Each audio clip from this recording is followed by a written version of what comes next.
Class 7-এ পড়াকালীন আমার এক অঙ্ক শিক্ষক বলেছিলেন, মান আর হুঁশ নিয়ে বেঁচে থাকা হচ্ছে প্রকৃত মানুষ হয়ে বেঁচে থাকা। কিন্তু আজ এই কর্মসেকশনে এসে দেখছি সবাই বাঁচছে, সবার হুঁশও আছে, কিন্তু মান কোথায়?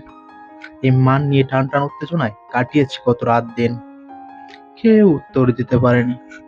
অবশেষে সেই বীজগণিত স্যারের কথা মতো ধরে নিলাম, আমি সমান সমান এক্স, আর এক্স সমান সমান প্রেম। এখনকার প্রজন্মদের আইডল শেখ মুজিব নয়, হাজী মোহাম্মদ মহসিন নয়, বেগম রোকেয়া কিংবা নেলসন ম্যান্ডেলা নয়।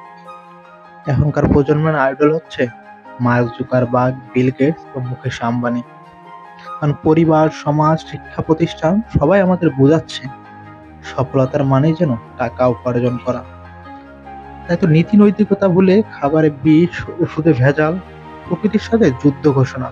এই সমাজে সবাই যায়, কারণ টাকা উপার্জন করতে হবে, সমাজের ভাষায় সফল হতে হবে।